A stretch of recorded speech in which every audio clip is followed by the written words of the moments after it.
Hey everybody, it's Kai, and today is Monday, which means I went to work today. And I'm alone at work all day. I don't talk to anyone, I'm not social. I, by myself, just hyper focused on my job. And that gives me a lot of time to listen to audiobooks, listen to podcasts, and think about some things. And sometimes I come home and I want to actually talk about those things, and that's what I'm doing here. Like I said, on my YouTube channel. I don't really care who watches my video. If anyone does watch my video, I just do it because it's a little bit of therapy for me, especially right now when there's no parties, no conventions, nothing going on. Which brings me to the two things that I did think about today while I was at work. One of them is conventions, and the other is fursuits. I'd actually like to tackle the fursuits one first because they both kind of tie into each other. There's a lot of people I see that want to commission a fursuit, and I haven't commissioned one in a long time, but I don't think the process has changed much with the deposit on materials being like 20%, making payments on it until it's complete or paid off or whatever. You arrange that with the fursuit maker. If you're in university or college or university or whatever, you should definitely take your student loan money and put it into your fursuit.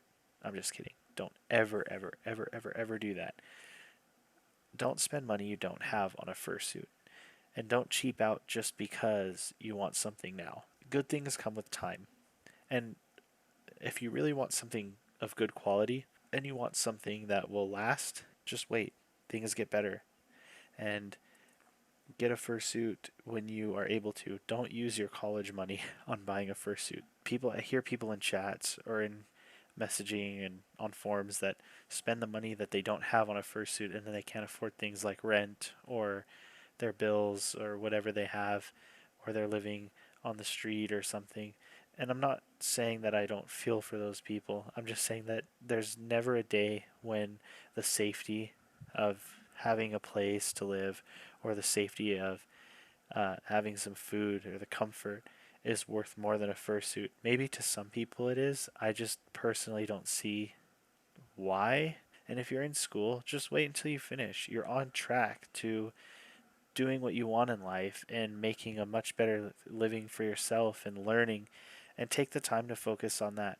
That doesn't mean you can't go and hang out around your furry friends or go to meets or conventions or whatever, or wear your tail or your stuff, or even try to make a fursuit on your own. If that's something you're interested in, then absolutely by all means try to do that. But don't spend money you don't have, or student loan money, or payday loans, whatever kind of loans, on a fursuit. That's a very irresponsible thing to do, and it almost hurts when I see people do that because I know that if they had waited, then they can get what they want at a later time, and it would be a lot more worth it. Let me turn that off. And that kind of brings me into my topic of conventions. I hear people say that they need a fursuit to go to a convention, and you don't.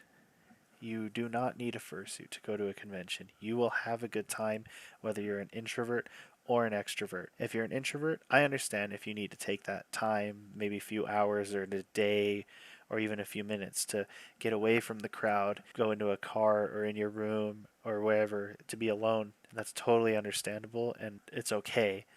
But you will still probably have a good time even if you don't think you will just because you're an introvert, and you will meet people that are like you and that also have a good time and have kind of gone past that and still managed to go. Don't think that you can't have fun just because of who you are or how you interact with other people. It's a very welcoming community, and if you're comfortable at all, you should just give it a shot. I'm not telling you to do it. I'm just saying that you will find some fun in it if you just try it. And for an extrovert, that should be no problem. You definitely will meet people and you don't need a fursuit to go.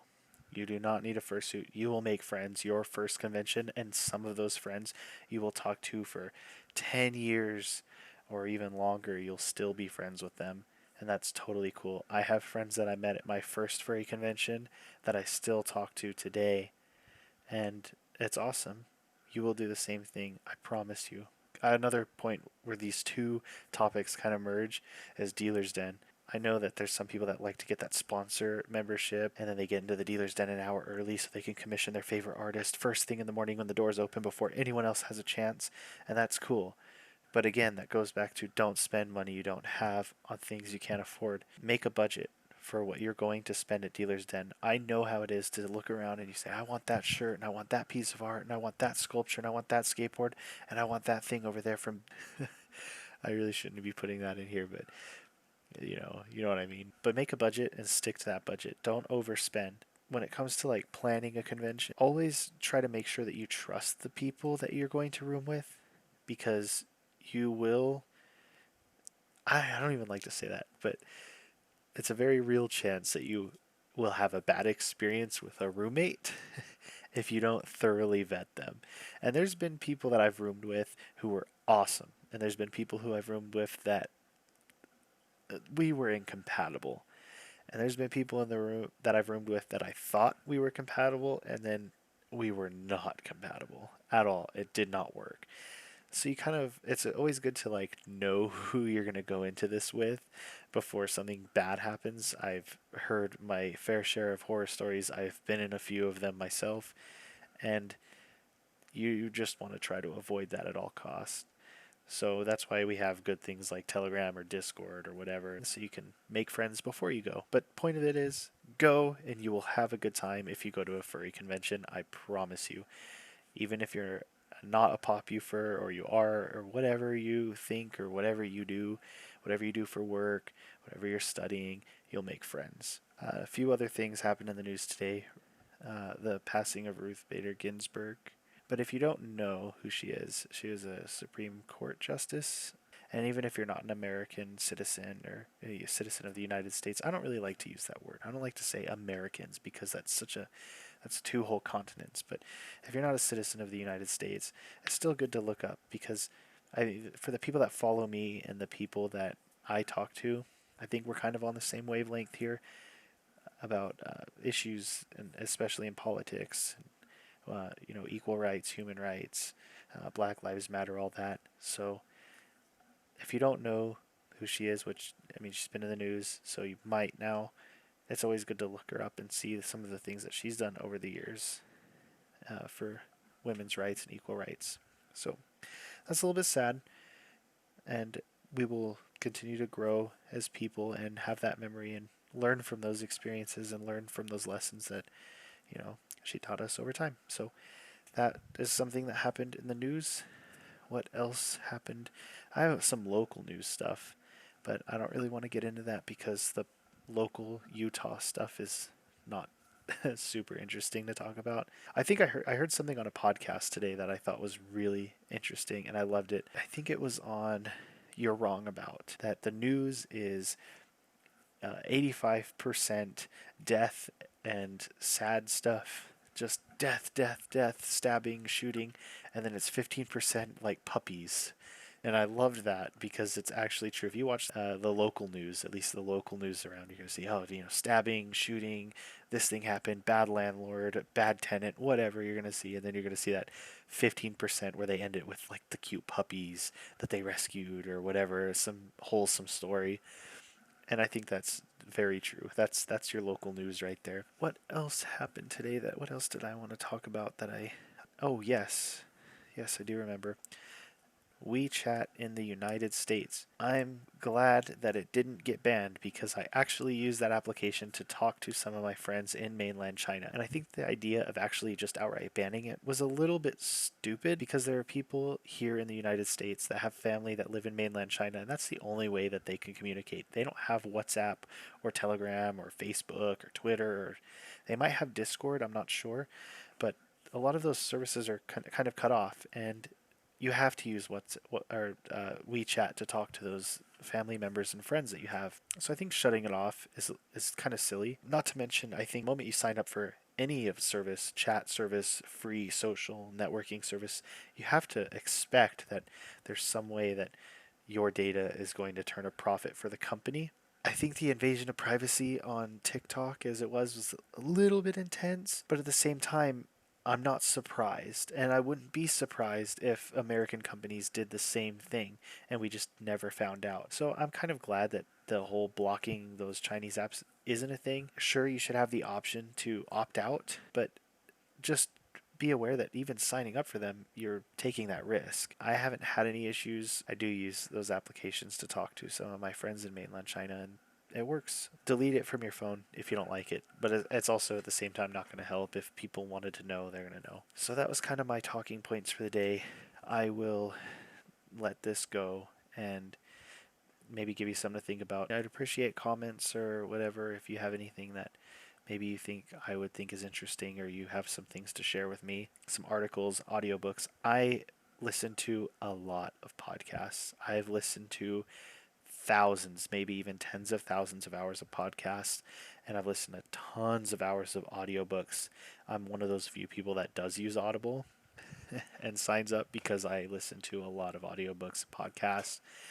And if there's any that are kind of interesting that you want to share with me, I'd love to know some. I'd love to hear some really good podcasts, the kind of things I like. I'll kind of go over them. I like Radio Lab a lot. I like Radio Lab. I like, everyone's going to say this. Everybody knows Reply All. I've listened to every episode of Reply All. I've listened to every episode of Darknet Diaries. I've listened to every episode of Criminal. There's a few other ones that I've listened to, like I've just cleared them out. Swindled. I've listened to every episode of Swindled, and I like that they have a Patreon. That's cool. Oh man, I've listened to the Daily, New York Times, the Daily, every morning for the last, I'd say, 2 years, and then before that it was spotty. I'd listen to it some days, but some days not. But yeah, I've listened to every episode of New York Times, the Daily, for the last 2 years. The New York Times had the rabbit hole, and it was about right wing media and how they suck people in from the internet. I thought that was a great few episodes to listen to. I listened to all that. And I am right now about halfway through the third Game of Thrones book. So that's cool. It's starting to get quite different, but the first two were spot on to the show. So I wish that I had at least listened to the audiobook of Game of Thrones before I watched the show. I waited. I heard about that show for years, and people would talk about it, talk about it, talk about it. I said, I'm going to wait until it's all done, every episode, when the series is over, and then I will start watching it. And I don't know what's worse, having to have to wait for that ending or binging it and getting to that ending. Because I spent like 3 solid weeks or 2 weeks just watching all of Game of Thrones, and then the end happened, and I had to call my mom to tell her how mad I was at the ending of Game of Thrones. I don't know what's worse, doing it like I did or doing it. I feel like you guys, the people that actually waited every single week and all those years to watch it and get to that ending, I feel the most bad for them. I was able to binge it, so I can get over it quickly and say, well, I didn't waste that much time on it. But whatever. Hey, thanks for watching my video. If anyone did, and that's cool. I do this for me. It's a therapy thing. It's getting the vibes going. It's getting the creative juices. It's getting the good vibes going while there's nothing to do during the pandemic, while there's no parties going on, while there's no furry conventions that I miss so much. No, and fursuiting at home is boring. I don't want to do it. I don't get in my fursuit. It's so boring. There's no friends to hang out with. No parties. No nothing. But hey, you know what? It'll be a better tomorrow. I know that tomorrow will be better than today. So thank you. Goodbye.